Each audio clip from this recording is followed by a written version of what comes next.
Opa, tudo bem? Eu sou o Luiz Camargo e seja muito bem-vindo. Depois do Petrolão e do Mensalão, o escândalo dos desvios do INSS já pode ser considerado o terceiro maior esquema de corrupção da história do país.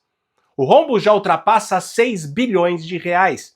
Dinheiro esse que é arrancado à força do bolso do trabalhador, descontado religiosamente mês após mês, cuja correção mal acompanha a inflação, para que na velhice consiga o mínimo necessário para sobreviver. Não digo nem para viver, mas sim sobreviver mesmo. E foi exatamente este dinheiro que os canalhas criaram o esquema para passar a mão. Um dos sindicatos investigados no esquema tem como vice-presidente ninguém menos que o irmão do Lula, o Frei Chico, que antes da eleição passada já ensinava o que o PT deveria fazer para tomar o poder. Não é que o PT ou qualquer partido de esquerda que queira chegar ao poder um dia, ele tem que fazer uma programar um pé no chão, sem alarde, e infiltrando militantes dentro das órgãos públicos.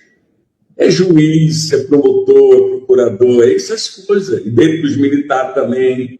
O sindicato do irmão do Lula ampliou o seu faturamento em mais de 100 milhões de reais num período de 3 anos. Mas não para por aí. A CONTAG, outra entidade alvo da operação da Polícia Federal contra a fraude bilionária no INSS, teve reunião com Lula e pelo menos mais 6 ministros no ano passado. Inclusive o presidente da entidade, Aristides Veras, participou da fundação do PT.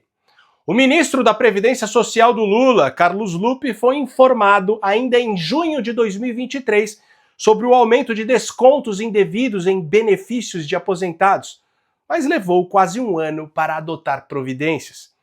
E olha só que curioso, em 2 de dezembro do ano passado, o escritório do filho do ministro da Justiça de Lula, Ricardo Lewandowski, foi contratado para defender os interesses de uma das entidades envolvidas na farra do INSS.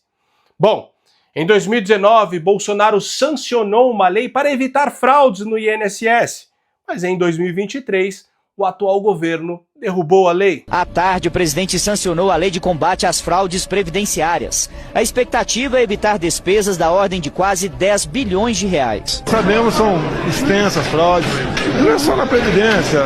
No seguro-defeso, nós achamos que 2/3 é fraude, no BPC tem fraude, no Bolsa Família tem fraude. Como falei, acima desse crime hediondo contra os aposentados deste país, figuram apenas 2 escândalos ainda mais colossais.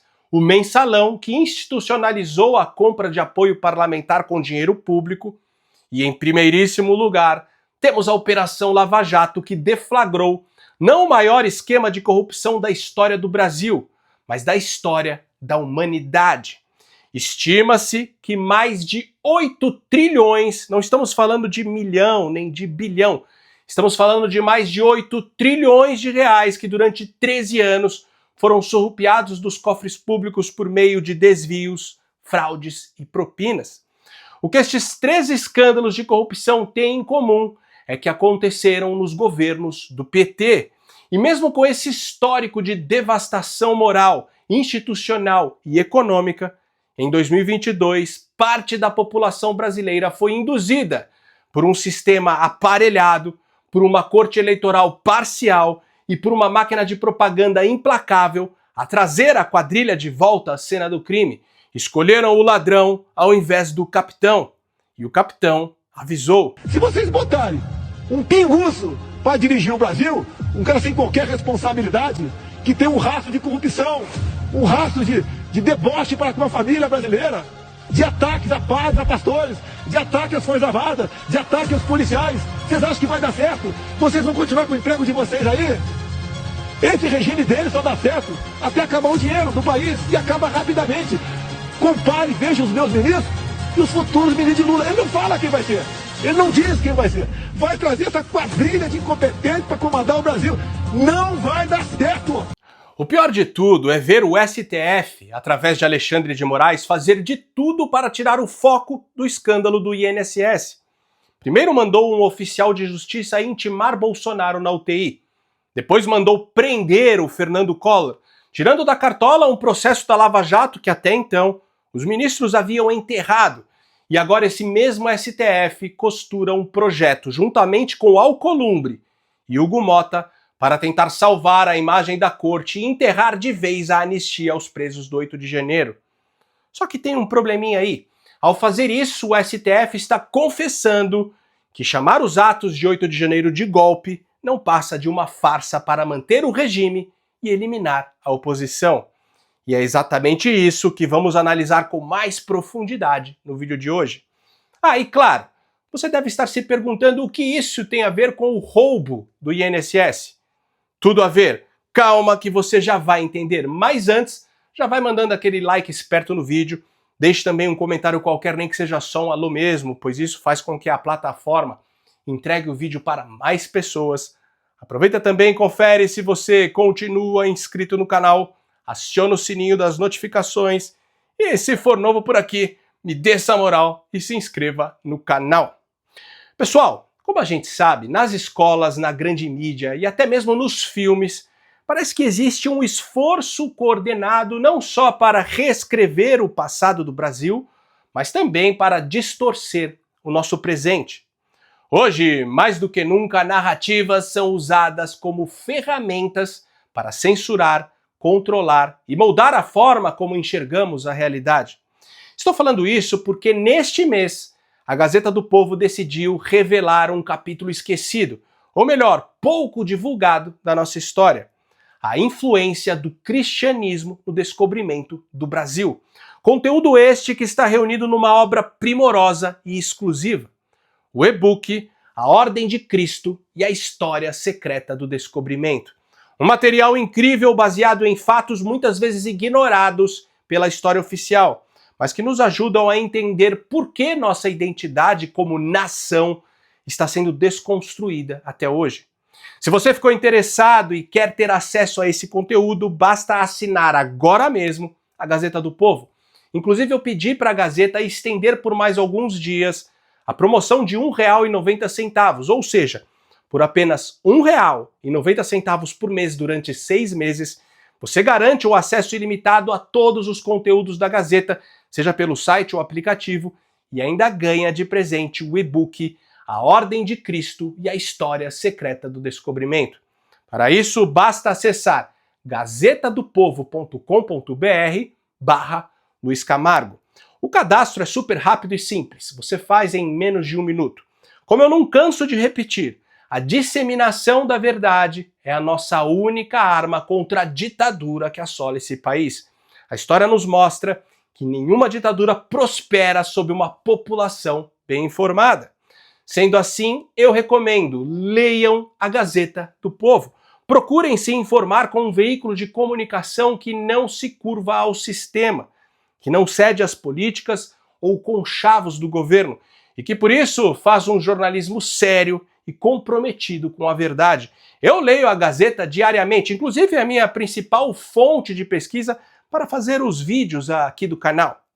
Gente, estamos falando de apenas R$ 1,90 por mês para você assinar o melhor jornal do país e ainda levar de brinde o e-book fantástico sobre a história do Brasil que tentaram nos esconder. Só que não perca tempo, porque essa promoção não vai se estender por muitos dias. Então, nem espere terminar o vídeo. Já dê um pause aí agora e acesse gazetadopovo.com.br/Luiz Camargo. É muito importante colocar o /Luiz Camargo. Ou se você preferir, basta apontar a câmera do seu celular para este QR Code que está aparecendo na tela. Lembrando que você pode cancelar a assinatura quando quiser, também de modo rápido e simples, mas garanto que você não vai querer fazer isso. Recado dado, então vamos lá. Enquanto o projeto do PL busca anistiar todos os envolvidos nos atos do 8 de janeiro, Davi Alcolumbre e Hugo Motta, em articulação direta com ministros do STF, preparam um projeto alternativo: punir os líderes com mais rigor e aliviar a pena do que eles chamam de massa de manobra. Na prática, este novo projeto é uma forma de enterrar a anistia total, impedir benefícios a Bolsonaro e blindar o judiciário das críticas às penas abusivas. O próprio Barroso já admite com todas as letras que mudanças na lei podem significar redução imediata das penas.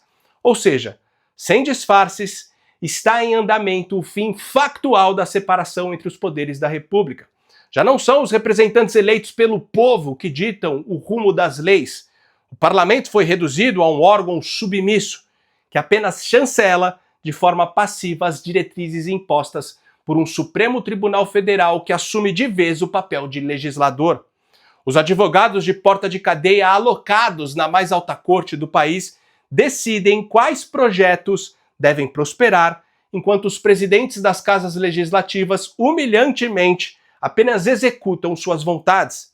A proposta para atenuar algumas penas dos envolvidos no 8 de janeiro é apresentada aí como um gesto de equilíbrio, mas não passa de uma encenação estratégica. Além de obstruir a tramitação do projeto de anistia total, apoiado pela oposição e por mais da metade da população do país, a nova proposta mantém atrás das grades os chamados líderes do movimento, condenados em julgamentos marcados por vícios jurídicos e atropelos processuais.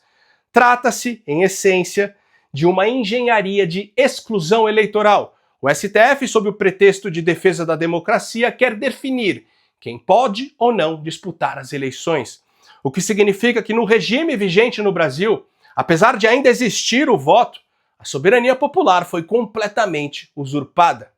No entanto, a grande verdade é que não tem como diminuir as penas dos condenados no 8 de janeiro sem aceitar que não houve tentativa de golpe no 8 de janeiro. Isso porque o crime de golpe de Estado tem pena média de 10 anos de prisão. Somada à de vandalismo, temos aí os 14 a 17 anos que de baseada estão sendo impostos a todos, indiscriminadamente. Sendo assim, teoricamente, a única forma de diminuir as penas é admitindo que aquelas pessoas que foram protestar em Brasília contra o governo no 8 de janeiro não tentaram dar um golpe. O crime mais grave cometido por algumas dessas pessoas foi o de vandalismo, que, segundo o nosso Código Penal, as penas podem variar de 6 meses a 3 anos de detenção. Foi justamente por isso que Luiz Fux, o único ministro do STF que era juiz concursado, votou pela condenação de Débora, mas divergiu do relator, ministro Alexandre de Moraes, e propôs uma pena de 1 ano e 6 meses de prisão pelo crime de deterioração de patrimônio tombado. Mas enfim, por outro lado, na contramão do debate, a bancada do PL decidiu manter a obstrução na Câmara, enquanto Hugo Mota não incluirá a anistia na pauta das votações no plenário. O acordo entre os deputados do partido foi firmado em reunião na segunda-feira, dia 28. Também na segunda-feira, da cama do hospital onde está internado há mais de 2 semanas, Bolsonaro convocou apoiadores para uma manifestação em Brasília pela anistia. O evento está programado para 7 de maio. Manifestação pacífica em Brasília para a anistia. Compareça.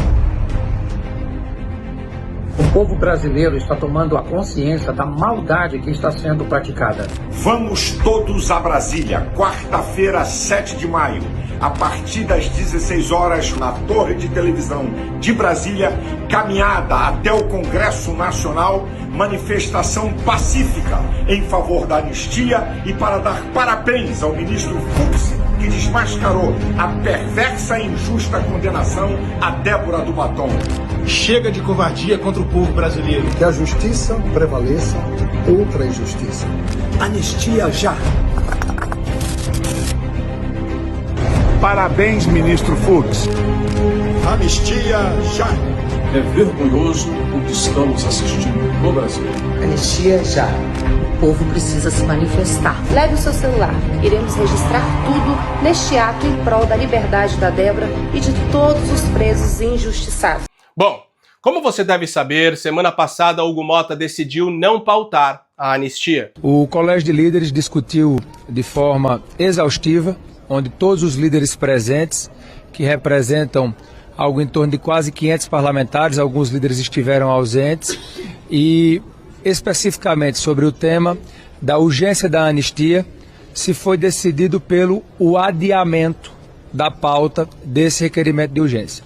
Por que esse adiamento foi a decisão? Porque parlamentares que representam mais de 400 parlamentares na casa, parlamentares líderes, melhor dizendo, líderes que representam mais de 400 parlamentares na casa, decidiram que o tema não deveria entrar na pauta da próxima semana. Isso não está dizendo que nós não seguiremos dialogando para a busca de uma solução para o tema. Nós seguiremos conversando, principalmente também com os partidos que estão defendendo a pauta, ou seja, os partidos que fazem a oposição, o PL, o Partido Novo, que aqui defenderam a inclusão na pauta com muita força e de maneira também legítima, para que a casa possa encontrar uma saída para esse tema. Hugo Mota, logo após ser eleito presidente da Câmara dos Deputados, muito por conta da articulação da oposição, tinha uma posição muito clara sobre a anistia e sobre os atos de 8 de janeiro. Não pode ser admitido que aconteça novamente. Foi uma agressão às instituições. Uma agressão inimaginável. Acho que ninguém imaginava que aquilo pudesse acontecer.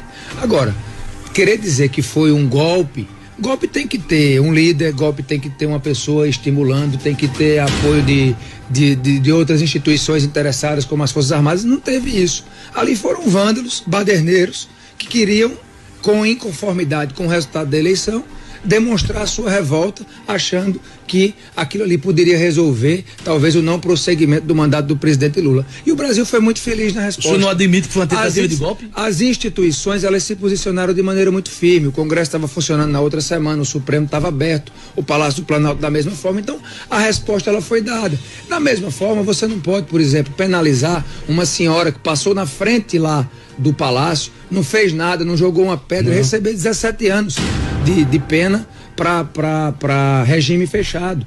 Há um certo desequilíbrio nisso. Então, a anistia alcançaria essas pessoas. Então nós temos que punir as pessoas que foram lá, que quebraram, que depredaram.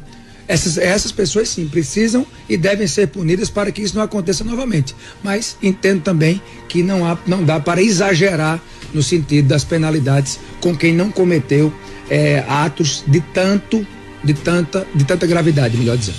No dia 18 de março, o ministro Alexandre de Moraes deu um jantar em sua residência para colegas da corte, integrantes do governo Lula e a cúpula do Congresso Nacional, incluindo o presidente da Câmara, Hugo Mota. 24 horas após o encontro, Hugo Mota deu essa declaração. Nos últimos 40 anos, não vivemos mais as mazelas do período em que o Brasil não era democrático. Não tivemos jornais censurados, nem vozes caladas à força. Não tivemos perseguições políticas, nem presos ou exilados políticos. Não tivemos crimes de opinião ou usurpação de garantias constitucionais. Não mais, nunca mais. O que aconteceu? Será que esse sujeito foi coagido a ler um discurso escrito pelo anfitrião do jantar que ele participou um dia antes? Agora preste atenção nessas duas notícias. Abre aspas. PF mira cidade governada por pai de Mota em operação contra a corrupção. PF faz nova operação para investigar indícios de desvio de emendas de Hugo Mota. Fecha aspas. Acho que o recuo de Mota está muito bem explicado. E é aí que voltamos para a questão levantada no início do vídeo. O que tudo isso tem a ver com a fraude no INSS? Bom, não se limite apenas neste caso, vamos ampliar nosso raciocínio. Você já se perguntou para onde foi parar o dinheiro saqueado pelo PT entre 2003 e 2016 e para onde está indo agora com o aumento sufocante de impostos e com a farra no INSS? A resposta é direta. Esse dinheiro não desapareceu, ele apenas foi realocado para alimentar a engrenagem que sustenta o próprio sistema. Esse dinheiro circula hoje dentro de instituições que deveriam nos proteger. Está indiretamente entranhado no nosso judiciário, afinal, os escritórios de advocacia dos ministros do STF defendem as empresas acusadas de corrupção. Esse dinheiro está irrigando a mídia militante, está nas ONGs de fachada, nos partidos satélites, nas empresas aliadas. É um ciclo fechado onde o Estado é pilhado para sustentar a máquina que garante poder perene a uma oligarquia intocável que domina esse país desde o golpe que derrubou o império. A corrupção não é um acidente, é o motor do sistema. O dinheiro roubado financia propaganda, compra lealdade, silencia opositores e garante impunidade.